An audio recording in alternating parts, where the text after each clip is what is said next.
Hello, Tech Intersect listeners. This is producer Stephanie Renee. Professor Evans is busy wrapping up another successful semester with her law students, so we're spotlighting another popular episode from the archives this week. But before we jump into the content, we want to make you aware that tonight, Tuesday, May 3rd at 7 p.m. Eastern, Professor Evans is presenting a free masterclass titled Secure Your Crypto Bag: Best Practices to Buy, Trade, and Store Crypto Safely Without Getting Scammed. In this one-hour masterclass, Forbes 50 over 50 listee, former MakerDAO chair, tenured law professor and crypto educator Dr. Tanya M. Evans will share the secrets on how to spot a crypto scammer and best practices to secure your crypto so you can buy and store crypto safely and confidently. Claim your advantage in the new economy. Prepare to win in the future today. To register, go to secureyourcryptobag.com for the low price of free $99. Even if you can't attend live, register to receive access to the masterclass replay for a limited time.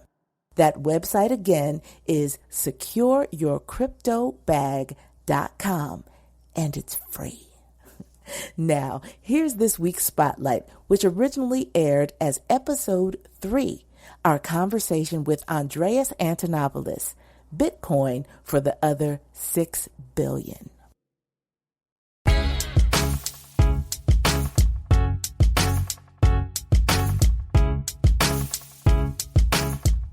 Welcome to Tech Intersect. I'm your host, Tanya Evans, and my life and work exist at the heart of law, business, and technology.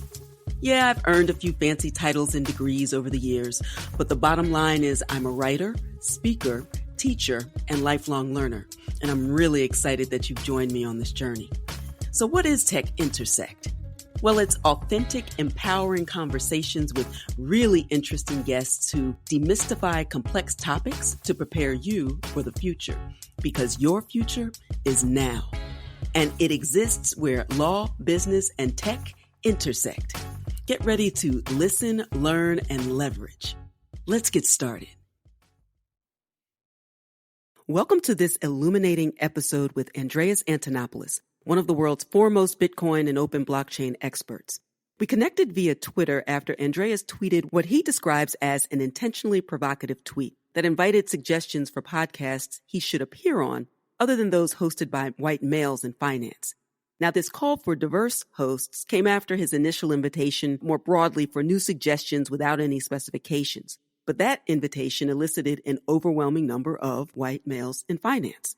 And that led to the follow-up tweet on December 3rd, and I quote, "Fantastic recommendations for podcasts. I think we've covered almost all the white male podcasters I should visit. How about some other shows? Not American, not investment finance, not men, not white. I can't change me," and in parentheses he says, "I'm many of the above, but we can change the other side," end quote. So someone tagged me in the comments. I think it was Shannon Grinnell. Thanks, Shannon. And I was delighted to see someone of Andreas's caliber and esteem in the crypto ecosystem attempting to widen the proverbial tent and being intentionally inclusive of other voices within the community. But sadly, the comments to the tweet immediately turned into a backlash firestorm that revealed some very disturbing realities about race and gender in crypto and in the tech world more broadly.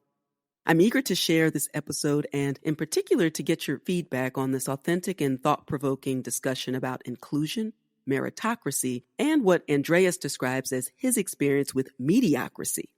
Additionally, Andreas explains what Bitcoin is, the origins of the novel system that supports it, and the most interesting aspect of blockchain systems. And it's not what you think. We talk other uses for blockchain-based systems like the tokenization of real-world assets. We talk Bitcoin's dominance and why public permissionless systems like Bitcoin will be most impactful and democratizing for the other 6 billion people, not those who are already well-resourced within the existing financial and property status quo. Get ready to listen, learn, and leverage. Enjoy. Today, I'm thrilled to welcome Andreas Antonopoulos to Tech Intersect. He's a best-selling author, speaker, educator, and one of the world's foremost Bitcoin and blockchain experts. And one of his most endearing qualities, from my point of view, however, is his interest in and commitment to the social impact and community-based aspects of blockchain technology and its application as the people's money. Andreas, welcome. Oh, thank you so much, Tanya. So I am just deliriously excited to speak with you today. I have a great deal of respect for all that you do and mean for the space. And so it really is a great honor to have you on to have this discussion. And at the outset, I want to level set a bit. So some listeners will have a deep knowledge of cryptocurrencies. Others will be hearing about it for the first time. And the episode isn't really intended to be a primer. You have a ton of rich resources. There's a lot of resources out there if you need the 101 crypto, Bitcoin, or blockchain version. But I do want to have a working definition at a high level that we can all coalesce around in this moment. So at a high level, how do you describe blockchain and Bitcoin specifically as the first application of blockchain technology? So Bitcoin is a system of money and payments that exists on the internet and only on the internet, and is a novel application of a number of existing technologies or pre-existing technologies put together in a very interesting way that allows people to collaborate across a network such as the internet in order to build a trusted system where a set of rules apply that no one can change without everybody else agreeing to. And the obvious application of such a system is money. Now, the popular term for this system is blockchain, but blockchain is really one aspect of it, which is the database or the artifact that's created. The really interesting aspect of it, in my opinion, is what we call consensus, which is the mechanism by which people agree on a trusted set of rules and then enforce those rules in such a way that no one can take over and change the rules without everybody's consent. And a system like that is very powerful. When you can do that across a network where the participants don't have to have any pre-existing arrangement or pre-existing trust or relationship, and they can still trust that they can engage in some interaction or transaction by trusting the rules rather than each other. That creates some powerful opportunities. And the most obvious powerful opportunity there is to create money, to create a payment system where you can do financial transactions without needing a trusted intermediary to ensure that you don't get ripped off, because you know that the rules will be enforced by the system in a neutral way. It's a very powerful idea. It's also a very dissonant idea because our very understanding of what money is and how it works is almost so tightly wrapped with the idea of a trusted intermediary or a system of oversight or regulation, usually the government, that we can't even any longer conceive of money as being separate of that, or even trust as being separate of the need of some authority of trust. So it challenges a lot of our views because it replaces authority with a system of software rules and a network. That's excellent. And I often hear, this is a really important point and one that I hope to dispel, and you've reached out without even knowing it to really tee it up. Oftentimes people talk about blockchain and distributed ledger technology as being trustless. And my understanding has always been, in what you have just stated, is that it's not an absence of trust. It's the removal of these otherwise trusted intermediaries extracting a premium for the assistance to connect two parties. So it's a trust in the code. It's lex cryptographica. It's not the absence of trust, but a different way to come to consensus and to trust and rely on the information that is conveyed. Is that accurate? Yes, and I have a couple of ways of conveying that. There's another common misconception, which is the idea that Bitcoin and blockchain systems are not regulated, when in fact they are the most regulated system of money and transaction-based system that we have in the world. The difference is they're not regulated by committees, they're regulated by software algorithms, and those algorithms cannot be changed without everyone's consent. And that's a very powerful idea. The idea that they're very regulated because you know exactly how the rules are going to work. There's no gray area here. There's no, the Federal Reserve Wednesday meeting decided that the interest rate changed. There's no, the bank decided that you shouldn't make this payment. There's no, none of that. In fact, we know exactly how the system will work, perhaps years, maybe even decades in advance, because the rules are already set out and are followed exactly and are very, very, very difficult to change. One simple slogan I use, or meme if you like, to explain that idea, which is not my invention, but it's something I think works very well here, is rules without rulers. And this is a system of very, very strict rules, coupled with a complete absence of rulers. No one is in charge, because everyone is. And so that's really the powerful thing about this. It is regulated. It is trusted, but it's not trusted because you have to trust that the rulers who are in charge of it are benign or properly motivated or properly overseen or accountable to a system of checks and balances or an electoral process or any of the other mechanisms we have for trust today. Instead, you trust it because it makes it very difficult to concentrate enough power to change the rules.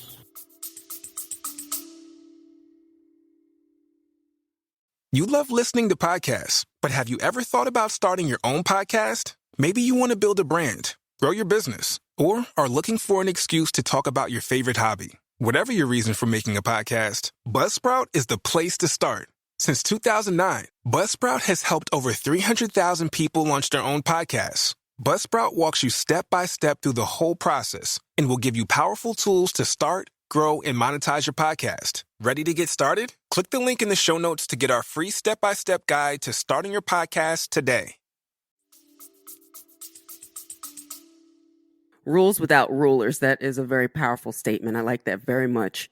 So let's transition to when you think about why we might even need a system like this. Why was there this moment, this tipping point, 2008, 2009, where Bitcoin really took hold? And it wasn't the first when we think of digital cash, digital money, but it seems to be the one that has endured, and it really prompted the proliferation of a lot of copies and lookalikes. Why 2008, 2009? Why did the world need this system and this system of money?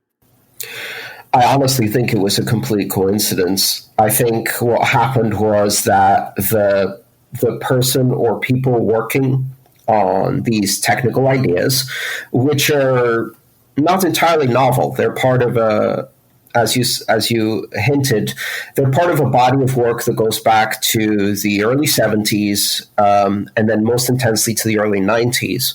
Which is the emergence in the 70s of some very sophisticated mechanisms of cryptography, public key cryptography specifically, and various mathematical tools to build secure systems that dominate the internet in our lives and secure systems everywhere.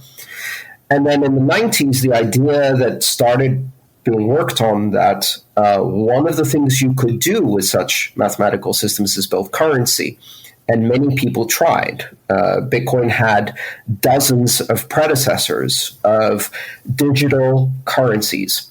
It's not the first digital currency. It's not the only digital currency. In fact, most national currencies are digital currencies. It's the first decentralized or very decentralized digital currency that survived. And I think the people who were working on it were probably working on it and had built a prototype and had come up with the idea. And then when the financial crisis started really unfolding, which was about September, October of 2008, with the Lehman Brothers collapse and all of that, I think they saw an opportunity to maybe accelerate their plans a bit, or an opportunity to attach an idea that they'd already been working on to the perfect moment in history where that idea could really resonate. They may even have accelerated their plans or just simply picked that as a great opportunity. And we end up with the Genesis block message. If your audience doesn't know, there's a text message inside the first block of Bitcoin that was mined on January 3rd, 2009, that contains the headline from that day's London Times newspaper: Chancellor of the Exchequer on the brink of second bailout for banks. Right. And that message serves two purposes. One is to give us a point in time that shows that that block could not have been created before that headline existed. Kind of like when someone's trying to videotape a message and they hold up a newspaper so that you know that video was made on or after that date. Right. But there's a second, obviously political and much more subtle message hidden in there, which is that this is relevant, that this is related to what is happening. And a system of money without banks, a system of money without governments, solves both parts of that headline. The headline tells you, one, that banks need a bailout, and two, that this person with a fancy title, the Chancellor of the Exchequer, which is basically the Secretary of Treasury in the British system, can and will bail out. Right. And all three of those things are a problem. The fact that banks need a bailout and that someone has the ability to make that happen, and then someone decides to make that happen. All three of those are the root problem in the banking system. They represent a centralization of power that allows the traditional financial system to keep all the profits, but anytime they're at risk of making a serious loss, simply undo. Capitalism didn't really mean it. Capitalism when things are going well, socialism when they're not. And you can't discharge your student loans or your personal loans in bankruptcy, but we can at the tune of trillions of dollars. There's something wrong with that. There's something wrong in the financial system, but there's also something wrong in the governance system, in the democracy that can do such a thing with so little consideration under the guise of emergency, and then ensure that no consequences happen. Bitcoin is really about solving those three problems. It says, one, there is no trusted intermediary that has your money that would need a bailout. Right. Two, even if there was, there is no one who has the authority to do a bailout because no one's in control or pretending to be in control. And three, they couldn't physically do it anyway because they can't confiscate future earnings of people or debase the currency or create inflation or create debt in order to do a bailout like that. And so all three of those things find their answer in Bitcoin. Really powerful, and breaking it down in that way, really, comparing that moment in time with where we are now with democracy with a little d. And, in some sense, we talk aspirationally about what that means until, as the my words, not yours, the shit hits the fan. And then we have the system underneath the system, and we really get to see under the hood of how this really operates. And so that begs the question, is Bitcoin the only cryptographically secured asset that can function optimally in the way that you've described? Or do you envision a world where there are many cryptocurrencies or a few will eventually dominate, or will Bitcoin always be king? Those two ideas are not mutually exclusive. I think we can have a future in which the most robust, most secure, and also from a monetary perspective, most sound system of money dominates and is king. Right.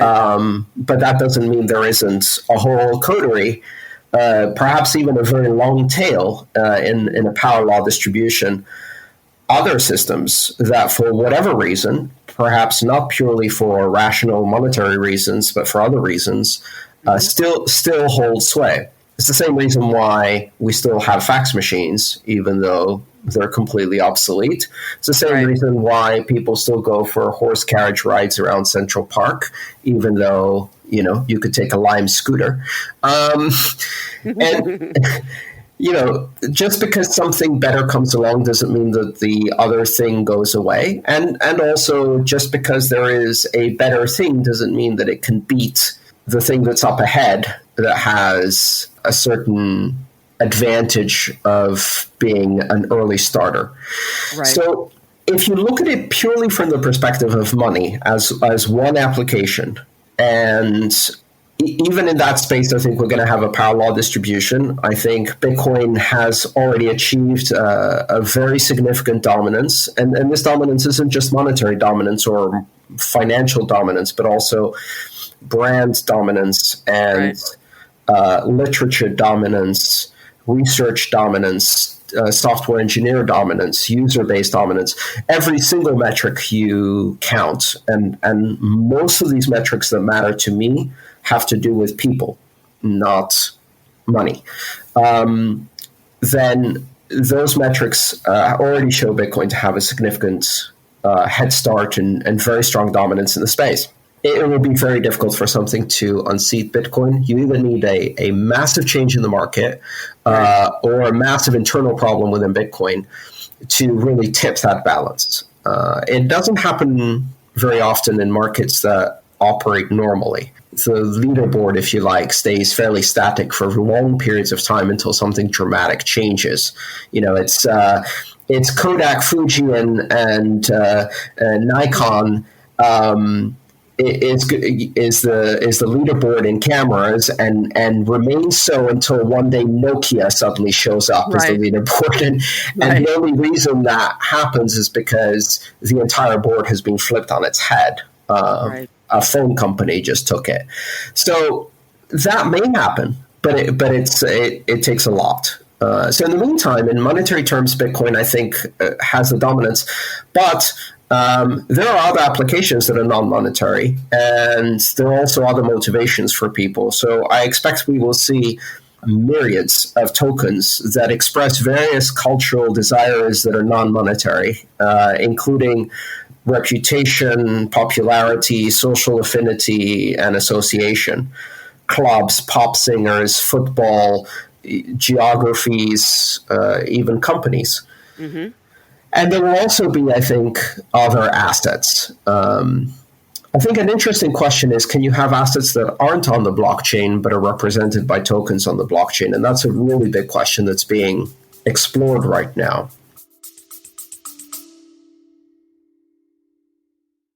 If you're an engineer or a scientist, you love Formula One, you love cycling, you love learning about how new technologies are changing the world around us, then I thought you may want to listen into my new podcast, the Neil Ashton Podcast. We talk to leading engineers and scientists from around the world, hear about their life stories, hear about new technologies, and hopefully educate you and give you a better sense of how key things like machine learning, artificial intelligence, supercomputing are changing the world around us. If that sounds like it's something you might like, you should come and have a listen. Yes, that's a really interesting area. I had episode 2 of this podcast was focused on what Spencer Dinwiddie from the Nets, pro NBA player, and tokenizing his future earnings, and that was a very interesting use case for this quote unquote tokenization of real world assets, or I think a really have also taught real property. So the idea of the recordation of deeds and all things related to land is interesting as well. All these various uses of non-fungible tokens. I'm wondering, what are your thoughts on these uses beyond cryptocurrencies and their role in perhaps mass adoption in the space?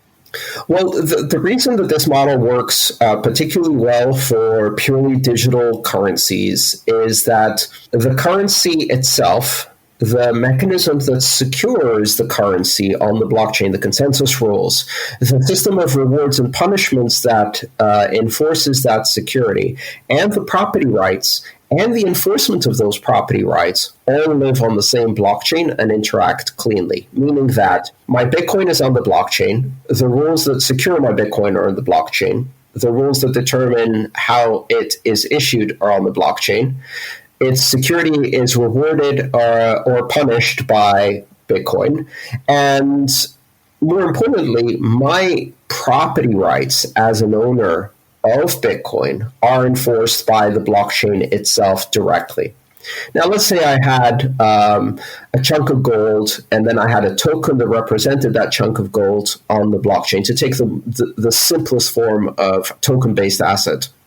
Now the problem is that, yes, the token is on the blockchain, and my property rights to the token are on the blockchain, but there's a physical asset out there, and that might be a Nets player's future earnings. It might be the house down the street. It might be a plot of land, or it might be a chunk of gold. Doesn't matter. There's a thing out there, and my ability to enforce my property rights on that are no longer on the blockchain. Right. And the custody of that is also not on the blockchain. There is a custody. With Bitcoin, there is no custody. Ownership is an artifact of control over cryptographic keys. If you have the keys, you own the thing, if nobody else has the keys. And there's no deed or issue like that. The blockchain simply enforces your property rights by recognizing your ownership through control of these keys. It's almost like you have a PIN number to a bearer instrument. Right. And as long as you're the only one who has the PIN number, you can use that PIN number to assert control and therefore assert ownership, and that ownership is guaranteed. That property right is preserved by the blockchain. Once the thing isn't on the blockchain, then you have a problem. And that problem in economic terms is really simple. It's called counterparty risk. Right. There is someone who does have custody. There is someone who can enforce or fail to enforce or abscond with that property or asset in the real world. So now that person or entity is a custodial, is a third-party custody agent, if you like, or custodian. And you have the risk that they will either fail to recognize your property rights, fail to enforce them, or simply run away with the asset. And once you introduce counterparty risk, the trust model that you had doesn't really work. Now, does that mean it's useless? Absolutely not, because it's still a hell of a lot better than the alternative. And what is the alternative? We still have these assets, and we still use tokens to represent them. Paper deeds for houses and gold certificates for gold. At least the tokens or certificates in the blockchain model are properly tracked, encoded, protected, unforgeable, etc. Whereas in the real world, they're not. So you've reduced the problem compared to the traditional systems we have for tracking these assets, but it's still nowhere near the pure model, if you like, of what I call an intrinsic asset, which means an asset that lives on the blockchain itself. And that's kind of the ideal solution. Because then property rights, security, ownership, control, and the asset itself all coincide. We hope you're enjoying this edition of Tech Intersect. Our conversation will continue in a moment, but first, a word on an exciting opportunity.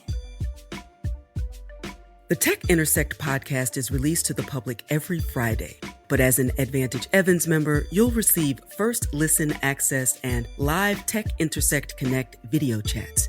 Premium members also receive a copy of my ebook, The Gen Xer's Guide to Upskilling in a Web 3.0 World, and unlimited access to the video chat replays and bonus episodes. My pro members, ready to leverage what they've listened to and learned, receive access to the Upskilling Self-Guided course and VIP group coaching calls. So as you can see, Advantage Evans membership adds substantial value to your podcast experience. And there are 3 ways to take advantage, see what I did right there, of all that the Tech Intersect podcast has to offer. So subscribe now, and let's listen, learn, and leverage together. And now, back to the conversation.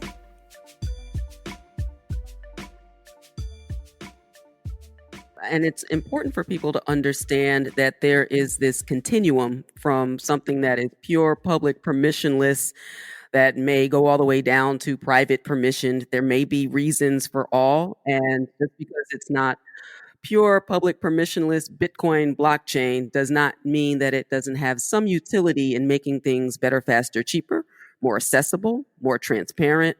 And so we shouldn't throw all things away. It's not a panacea to solve all problems, but there are ways certainly to leverage the technology in order to increase liquidity. There are a host of other reasons that one might think of using this technology that don't necessarily include the cryptocurrency space. So that's an important thing to remember. And it triggered, however. However, and this is very important, I think. While there is a continuum of use cases, there is really a marginal improvement when you're looking at centralized, controlled, censored, bordered systems that use blockchains purely as a secure database versus the truly open, borderless, neutral, censorship-resistant, immutable, publicly verifiable, auditable blockchain that you see in Bitcoin. The application of the latter that I'm most interested in, it has world-changing implications. It transforms the very nature of authority over money. It erases artificial distinctions like borders, geographic borders, and national borders.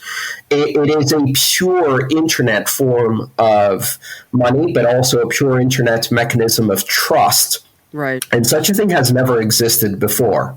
So the issue about these private blockchains, et cetera, that may have a 2-5% impact on the bottom line of some giant corporation and may make their operations a bit more transparent and a bit more open to scrutiny, and perhaps they decentralize themselves a bit and they're not one authority but 5 authorities competing. Yes, there is some value there, but it's boring.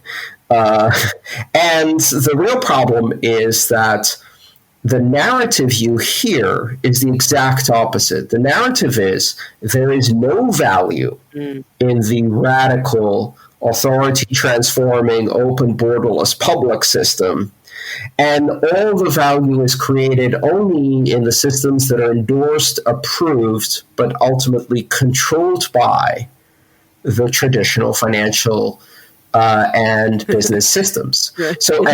Right, exactly. If you measure the impact of these things in terms of how people with money treat them, then you are guaranteed to never see the disruptive technology because that disrupts the very practices that made those people rich in the first place.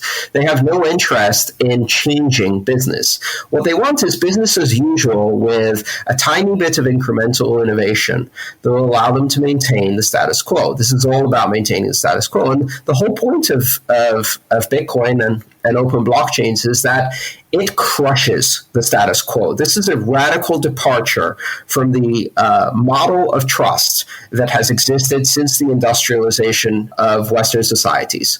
This is the information revolution in the system of trust to replace the industrial revolution system of trust of committees and hierarchies and oversight and accountability and things like that with a network-based algorithmic alternative. That is enormously disruptive. It's also very, very interesting, and it's the only thing that's going to change the lives of billions rather than the lives of a very few who already had it all. Right, right. And I guess that's the concern of corporate currencies. The most famous or infamous at this point is Libra and that project, which would take an entire episode just to flesh all of that out. I bring it up to say that as we compare and contrast the function and the impact, not just the potential impact, but and from my point of view, I suspect yours as well, the actual impact that Bitcoin can and will does already make, there's a pretty clear divide. And I found it very interesting. I'm interested in your take on, when you have Meltem Demirs and folks in front of Congress having the opportunity for the first time to really distinguish all of the things, Congress, that you are concerned about with Libra, Bitcoin is not that. It was like this wonderful surprise that actually happened as a result of that. I was kind of nervous going into those hearings, but to have such strong advocacy in front of Congress for the first time saying those problems, not here. So time will tell. Any thoughts about that? From one perspective, I think what Libra proved really, really quickly is that it is not a permissionless system, meaning that it asked for permission and the answer was no. And the only reason Bitcoin exists is because it didn't ask for permission, because the answer would have been no. Right. And in fact, has been no very, very strongly for a decade. And Bitcoin isn't listening because it does not recognize the control of that no. The authority, sure, it exists. Congress has absolute authority to say no, but they don't have the ability to change Bitcoin itself in order to make that happen. And so one of the funny things is that here we are in front of Congress trying to explain this modern system of money to them as compared to Libra. And what they get is that this is disruptive to commerce. What they don't get is that their very authority itself is being disrupted by this, and that their permission, their approval, their endorsement was neither requested nor needed for Bitcoin to continue to do what it does. Right. And that is far more disruptive. While the regulators have been trying to figure out, should we regulate or shouldn't we regulate, Bitcoin continues with the power of fact, with the power of it is happening right here, right now, and you can't stop it, and is completely unconcerned by all of these conversations. What's radical about these technologies is that they don't require the approval or endorsement of these authorities. They simply are. And even worse, or better, depending on how you look at it, once invented, even if a single network is attacked and crushed, which is very, very difficult to do, the idea itself can be recreated very, very rapidly and reborn, and has already spawned 3,000 or 4,000 competitors and replicas and many pretenders, all trying to find different ways of doing this. This is not going away. And that's the most important thing to realize. Cryptocurrency, blockchains, open public ledgers happened. They happened on January 3rd, 2009. The world changed. Whether the people in power see that, recognize that, or have realized that it's happening won't change a thing. Right. Whether they want it to happen or don't want it to happen. And I keep having these conversations where people say, well, should we have a system that does this? Should we allow people to transact without control? Should we allow people to have the ability to do transactions globally without anyone being able to block them? And that is not a conversation worth having, because that has already happened and will not ever unhappen.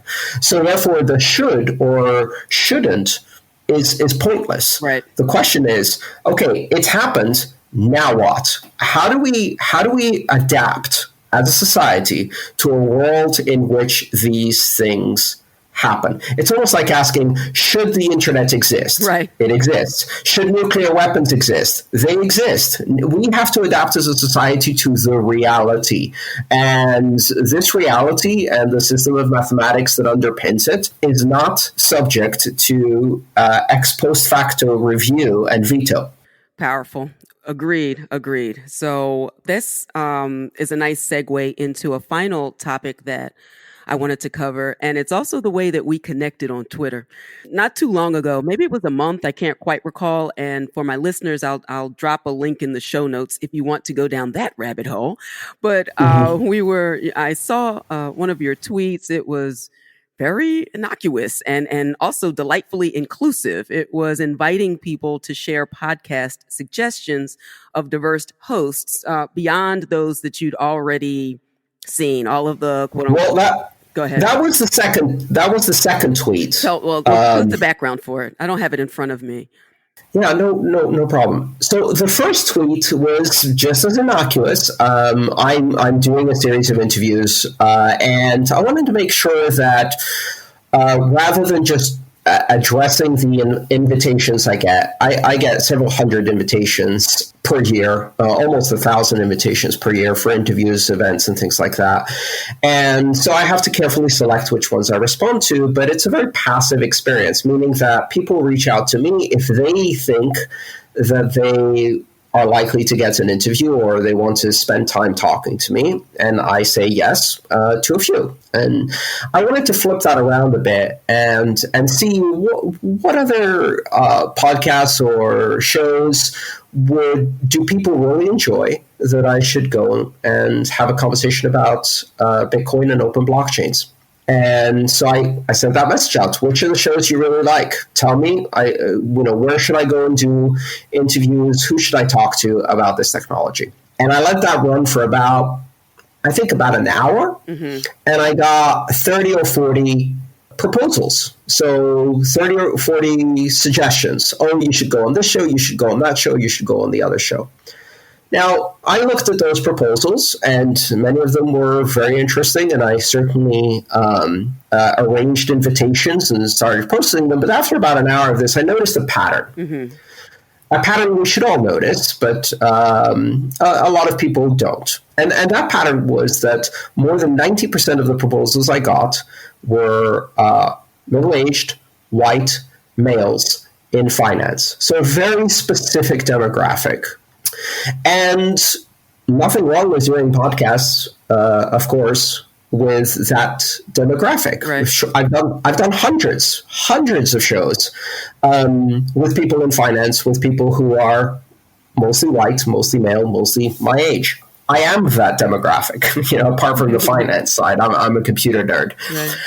So I did get a bit annoyed because part of the reason I asked for proposals was so that I could break out of the bubble of the audience we have in crypto and expand that audience. I think it's really important that we start thinking about who really needs crypto in this world. And I've talked often about the idea that this technology is about the other 6 billion, not the 1.5 billion people who have access to modern institutions, working democracies, non-entirely corrupt banking, and ample opportunity to credit, liquidity, investment, etc. But the other 6 billion, the ones who don't have one or, in many cases, all of those things. And I'm not going to reach necessarily a broader audience if I keep talking to a single demographic. So I posted a rather provocative message, and I said, great, those are fantastic suggestions. I think we've now covered the majority of white male finance-oriented dudes. How about some others? How about some that are not that? Right. Which was provocative, granted, and it was attention-grabbing because I wanted to make sure that the message was clear, right? That I wanted to expand the audience and make it more diverse. And part of that means that demographic as well. And the backlash was furious. Fast and furious. But I achieved my goal. 100% achieved my goal. So now I have, I probably received 50 or 60 invitations for interviews, podcasts, and shows. And one of the things I kept hearing from the people inviting me was, I didn't think my show was going to be big enough. I didn't think I was popular enough. I didn't think you were looking to talk to people like me. I didn't think I had good enough questions. Right. And the truth is, the people who actually did come with that kind of attitude or usually did the most work, the most preparation, asked the best questions, and really did bring me audiences that were much, much different from the audiences I had before. So while provocative and attention-grabbing, and it was that on purpose, I 100% achieved my goal, which is I got to do, and I'm doing 3 or 4 interviews a day, even during the holidays, and I've got a full plate until February at least to do these interviews. So goal achieved. I hurt some feelings. A lot of feathers were ruffled. Right. A lot of people objected to my characterization and told me a lot about their political views, including about their view of meritocracy, which I found quite surprising.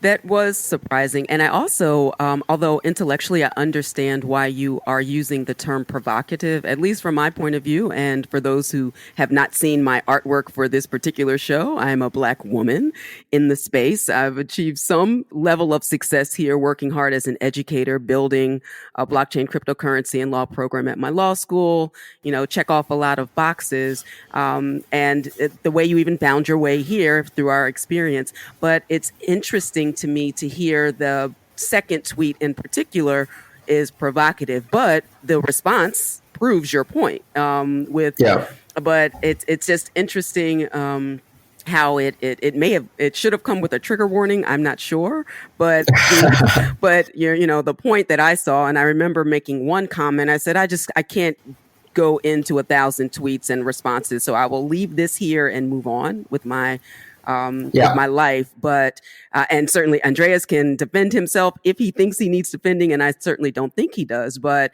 it was not an either or, but an and it's the and that was the inclusive part that expanded the tent, which is the entire point. If you go back and you read and democratization and social impact, all of those things, as you said, go beyond the nuclear circle of folks who were working on this for decades to go and have an impact above and beyond that.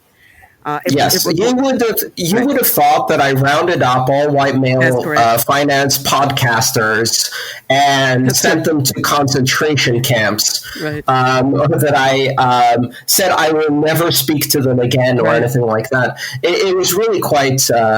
Of course, I did name the specific demographic that had overwhelmingly dominated the podcast space in our industry, a demographic to which I belong. And, people saw it as an exclusionary comment, even though I absolutely continue to and have gone on all of those shows. In fact, if anything, I only managed to move the needle from 90% those podcasts to 75% those podcasts.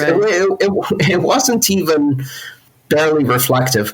The most interesting argument was that I should use a mechanism, meritocracy, in order to decide my podcast, as if I don't, which of course I do. I have specific criteria that I use to decide if I'm going to accept an invitation or not. But this is a classic argument that you see, and it's called the pipeline argument, which is that, if more people like that were interested in the space, then they would get access to the space, which is absolutely untrue in so many ways. But then the meritocracy argument. And I did another series of tweets because after 48 hours of fighting thousands of comments, not fighting, but responding to thousands of comments, I decided to address the elephant in the room, and I wrote one about meritocracy. And I said, the meritocracy argument is even more problematic if you really sit down and analyze it. You are suggesting that a system that produces outcomes where 15% of the human population demographic dominates 95% of the audience voice and reach in our industry was produced by meritocracy. If you really believe this, that's even more problematic, because what you're saying is that supremacy in outcomes, and I'm using that word even very specifically, has merit, or was achieved meritoriously. And that is a much more toxic worldview. That means you believe that the people who achieve this deserve it. And I am a big fan of meritocracy. I'm almost in my 50s, and I'm still hoping that one day I will see a system of meritocracy somewhere at any scale, because I haven't. And instead, what I have seen, and this is the key to this, is that these outcomes are being produced by a system of affirmative action that produces mediocrity. And mediocrity is the dominance of the mediocre, where people like me get a second chance and a third chance and a fourth chance and a fifth chance and a sixth chance and a seventh chance and get a tiny little boost at every step through life until eventually the mediocreest of us and some good people rise to the top and dominate 90% of the audience. And that's not meritocracy. And I created a bit more of a stir with those comments. And in fact, one of the things that came out with those comments was at that point, people outed themselves. Right. They outed themselves as straight up racial supremacists and even sexists. Straight up. Without apology, right? Right. As in, read the studies about IQ differences between these demographics. Right. I was like, thank you. My Stormfront website subscription has expired, so I won't be able to read those studies. The end result of this was, it made me really think about what these interviews are really like, because I've experienced this mediocracy, and I'll tell you, I have never seen as many mediocre interviews as when I am being approached by some middle-aged white dude from finance who comes to an interview completely unprepared, has not prepared a single question, and presents himself as God's gift on earth, and then proceeds to completely botch the interview. And that never happens to me outside of that demographic. It never happened. No one is so out of touch and unself-aware as to not even do their job and think that it's okay. I go to an interview. I have a job to do. I have something to do for the audience. The interviewer has something to do for the audience. We both have a job. I'm not doing them a favor. They're not doing me a favor, right? We're all engaging in a professional transaction, and I take my job seriously. But meritocracy, if you've seen what I've seen... anyhow, so that was a fun experience. But in the end, I got what I wanted, which was a lot of great interviews. Outstanding. And I got what I wanted, which was a tremendous conversation with you and the ability to talk about it on the other side and kind of unpack it. I'm very thankful for your advocacy and you being on the show for sure. And it's really important to note, you didn't do anyone who approached you a favor. You increased the tent, you increased the options. And through that very small gesture, it has exponential impact. And we'll see that hopefully in the decades to come. I appreciate your time. I appreciate the conversation and your insight on these topics. Thank you so much for being with us today. It's a pleasure. Thank you so much, Tanya. Many thanks again to Andreas Antonopoulos for his generosity, authenticity, and insights on a range of topics in this episode. We covered at a high level what blockchain is and, as the first application of blockchain technology, what Bitcoin is and the history of digital cash that predates Bitcoin. We also covered how crypto is regulated by the code itself and how crypto protocols are, quote, rules without rulers. And also why Bitcoin has endured for over 10 years, the difference between public systems like Bitcoin and private systems like Facebook's LibreCoin, and the role that cryptocurrencies will have for the other 6 billion. Finally, Andreas shared his insights on race, gender, and the myth of meritocracy. Hopefully this episode has provided much food for thought as we enter the second decade of Bitcoin and other cryptocurrencies. The future is definitely now. And we have the unique opportunity, particularly in the tech space, to create a better, more inclusive future by having the courage to challenge assumptions and be the change we seek in the world for tomorrow. Please leave a comment, then like and share with your networks. And let's get a conversation going. I'd love to hear your thoughts. Follow this podcast on your favorite podcast platform, and please engage with me on social media. Thanks for listening. Until next time, continue to shine. Stay in touch with host Tanya Evans via your favorite social media. On Twitter at @TechIntersect and on Instagram via the handle TechIntersect. This podcast has been produced by Stephanie Renee for Soul Sanctuary Incorporated.